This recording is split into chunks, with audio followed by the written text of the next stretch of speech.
E eu não tive assim uma briga com ele. Eu, na verdade, o Bolsonaro, quando ele assumiu a presidência, logo em dezembro, né, que era dezembro de 2018, a gente começava em janeiro, em dezembro de 2018 eu comecei a entender e a ver várias coisas que não eram o que vinham acontecendo durante a campanha. Ele virou uma outra pessoa, colocaram um cinturão, blindaram o cara e apareceu pessoas que eu nunca tinha visto no decorrer da parada, né, da campanha. Sabe quem são essas pessoas? Vários. Apareceu um monte de militar, apareceu um monte de cara de terno, apareceu gente de tudo que foi lado e blindaram o Bolsonaro. E a cena marcante, onde eu comecei a ficar, sabe, assim, pensando, foi quando eu estava no Banco do Brasil, onde foi a transição do governo Temer para o governo Bolsonaro. E aí, lá para as 2 horas da tarde, abriu a porta do corredor, entrou vários militares e o Bolsonaro no meio, um monte de cara de terno. E o Bebiano, que morreu de infarto. O Bebiano, as pessoas podem criticar, falar o que quiser, mas o Bebiano, meu irmão, ele ficou 26 horas da vida dele por dia, durante 5 anos, do lado do Bolsonaro. Se tem alguém que ajudou o Bolsonaro, empurrou o Bolsonaro, tirou vários BOs da frente a nível jurídico e o caramba, segurou a parada, foi o Bebiano. E o Bebiano morreu, muita gente acha estranha essa morte dele, né? A gente conversou com o André Marinho, ele mostrou um vídeo aqui no Flow do Bebiano. Um cara forte pra caralho, grande, entendeu? E aí, pô, eu encontro o Bebiano, e aquelas pessoas todas que foram entrando por umas salas. Era um corredor enorme, todo mundo entrou e ficou o Bebiano parado no corredor. Aí eu cheguei pro Bebiano e falei, e aí, Bebiano, tá tranquilo? Ele falou, tô. Falei, pô, e aí, onde é a tua sala? Ele falou, pô, não tem sala. Eu falei, como tu não tem sala? Ele falou, pô, eu não tenho sala e não sei o que eu vou fazer ainda no governo. Tu acredita, Frota? Eu falei, pô, não acredito. Pra mim, tu ia ser o cara, pô, tu ia ser o líbero da parada. Tu ajudou o cara a sentar nessa cadeira. Pra mim, tu era o líbero. Tu não precisava nem ter cargo. Sim, tu era o cara que ia chegar, Bolsonaro, é o seguinte, estou precisando coordenador disso, ali. Um coordenador, né? Ele falou, pois é, mas não tenho. E eu tô achando muito estranho as coisas, Frota, porque começaram a me tirar de reuniões, eu não sei para onde eu vou, sabe? Aí tentaram acochambrar ele ali na Secretaria-Geral da Presidência, enfim. Mas qual que era o problema com o Bebiano em si? Eu não sei qual foi o problema com o Bebiano. Entendi. Só o que eu senti foi o seguinte, irmão, se você corre junto uma temporada e você ganha, porra, você tem que comemorar junto. Com você certeza. não pode largar um cara como o Bebiano sem sala. Isso para mim foi muito marcante. E acendeu uma luz. E fora outras coisas que eu vim vendo. Mas aí quando chegou em janeiro, o Bolsonaro me chama e fala assim, ô Frota, o Temer, através do Onyx Lorenzoni, pediu a cota dele no nosso governo, que é justamente um ministério, uma secretaria. Como o Bolsonaro se vinga da classe artística por causa daquele hashtag ele não, que a Daniela Mercury foi uma das que comandou aquilo, e vários outros artistas, e os artistas foram contra a eleição dele, o Bolsonaro se vinga da classe cultural. Então o que ele fez? Ele, assim que ele assumiu, que ele sentou na cadeira, ele tirou o Ministério da Cultura e transformou numa Secretaria de Cultura. Ele já diminuiu ali. E aí, como o Temer tinha pedido ao Onyx uma fatia, Bolsonaro chegou para mim, e eu tenho gravado isso, que dia eu posso até mandar para vocês, o Bolsonaro, o Onyx chega e fala, ó, precisa colocar o Osmar Terra em algum lugar. E aí o Bolsonaro coloca o Osmar Terra na Secretaria de Cultura, sendo que o Osmar Terra nunca fez nada pela cultura do país. E aí o Bolsonaro me chama e fala, Frota, é o seguinte, não gosto do Osmar Terra, ele não vai fazer nada pela cultura, mas eu preciso o seguinte, embaixo da secretaria, do secretário de Cultura, tem 6 secretarias importantíssimas para o fomento da cultura no país. Lei Rouanet, direitos autorais, praças públicas, monumentos e etc., diversidade, audiovisual e não me lembro agora qual que é a outra. São 6. Então o Bolsonaro chegou para mim e falou, pô, Frota, vê se você pode ajudar o Osmar Terra e monta para mim esse cinturão embaixo dele. Então eu fui para campo, eu conheço muita... Antes de continuar, só que eu tenho uma dúvida nessa sua história. Por que o Temer poderia pegar uma parte dele? Porque isso é um jogo político, né? MDB é um jogo político. É o Temer pegando a cota do MDB. Do MDB.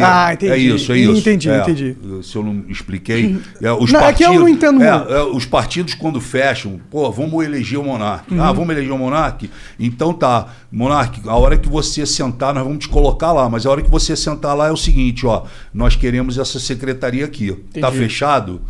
Essa era a missão do Temer como líder do partido. Você fatia o governo. Pode crer. E você acaba fazendo o que ele tinha dito que não faria. Inclusive na campanha e na entrevista dele na TV Globo. Sim. Que ele fala, eu jamais vou fatiar o meu governo, eu não vou aceitar que o Centrão fique junto comigo, porque no Centrão tem corrupto, bandido, safado, não sei o que, coisa e tal. Um presidente não consegue governar fatiando o governo, e ele fez isso. E aí, quando ele me chama, eu fui em campo, não fui buscar amiguinho meu, fui buscar pessoas que realmente entendiam da situação. E convidei essas pessoas, algumas aceitaram logo de início, outras tinham que se desvencilhar dos seus empregos e etc e tal, e montei esse cinturão para dar suporte para um cara que não entendia de cultura, que não sabia o que era a Lei Rouanet e que deu uma declaração quando foi convidado como secretário que de cultura ele só entendia tocar berimbau.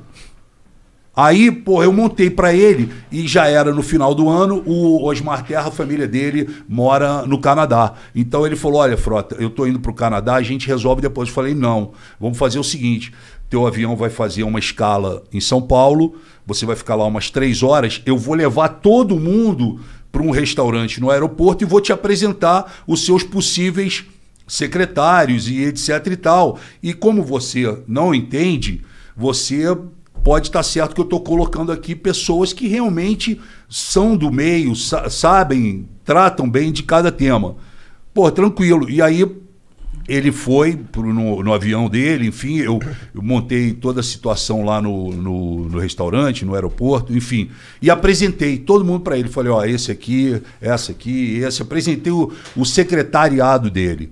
Isso já acendeu uma luz no governo, que os caras começaram a falar assim, o Frota tá se apossando da cultura. Entendi. O Frota tá querendo o ministério para ele. Não era. O presidente me pediu. Aí eu apresentei para ele, ele foi embora. E, saiu todo mundo, Frota, beleza.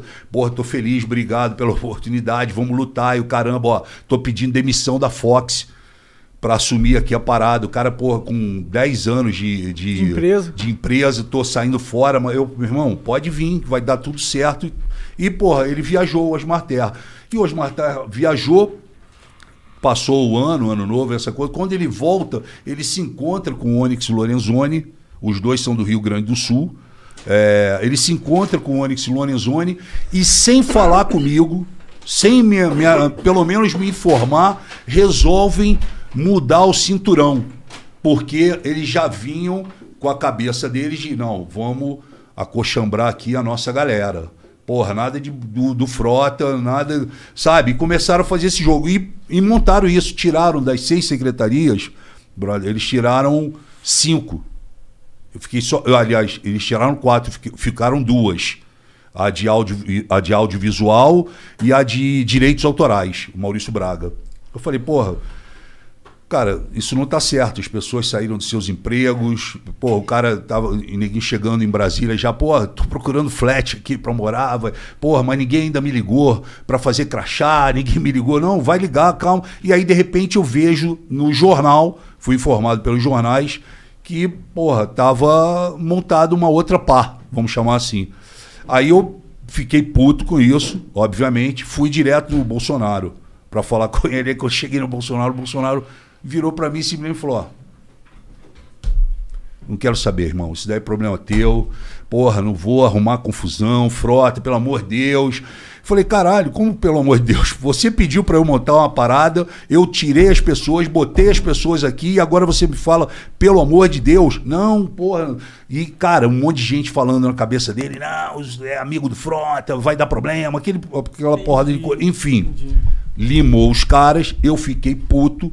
Porra, a primeira oportunidade que eu tive, eu fui pro plenário, meu irmão, peguei o microfone e soquei forte o Onyx Lorenzoni. Chamei de safado, vagabundo, que não poderia ter feito isso, não sei o quê. E pá, fiz um discurso pesado. Nesse discurso pesado, os caras entenderam. Falou, ó, abriu aqui uma fissura entre o Frota e o governo. Como é que o cara vai e fala do ministro, que é o secretário do Bolsonaro, ele, porra, senta o pau. Aí sentei a porrada. E nesse meio tempo que eu tô fazendo isso, na mesma semana quase, explode o caso do Queiroz. Que aí, porra, o Paulo Pimenta do PT faz um discurso muito forte e aponta pra gente que tava ali embaixo, aquela galera nova do PSL, que eu tava junto ali, eles apontam e falam, porra, eu quero saber de vocês que subiram, que se elegeram falando que iam combater a corrupção, que não sei mais o que, eu quero saber quem é de vocês que vai subir aqui e pedir a prisão do Queiroz. Aí eu pulei e falei, eu quero a prisão do Queiroz. Falei no microfone, ele de um lado e eu do outro. Eu quero a prisão do Queiroz. Quero saber se você quer que o Lula continue preso. Porque eu quero a prisão do Queiroz. Porra, aí, meu irmão, o telefone tocou, Bolsonaro, você tá maluco? Você quer fuder meu filho? E porra, como é que tu pede a prisão do Queiroz, caralho? Não sei mais o que, pagando pra mim, em geral. E passou uns 15 minutos, veio o Flávio Bolsonaro. Flávio Bolsonaro chegou no plenário e falou assim pra mim, porra, papai tá puto contigo, Frota. Como é que tu fala isso, porra? Pede a prisão do quê? Porra, cala tua boca, cara. Porra, tu não precisa fazer isso, caralho. Pá, pá, pá, pá. No dia seguinte tinha um café da manhã. Eu fui no café da manhã, o Bolsonaro deu de cara comigo, chegou pra mim. Pô, aí tem até na internet, porque tinha uma pessoa gravando, a gente não sabia. Aí ele, porra, me abraça e fala assim, puta que pariu, caralho. Fecha essa matraca, Frota. Você tá maluco? Como é que tu me fala uma merda daquela? Aí ele mandou essa e depois o Bolsonaro ele é cheio disso. Ele dá uma chicotada, depois ele quer aliviar. Aí ele fez a gracinha e a gracinha ficou pior do que a parada que ele falou assim, porra, não sei o que, como é que tu fala essa merda? Porra, Frota, eu quero continuar transando contigo.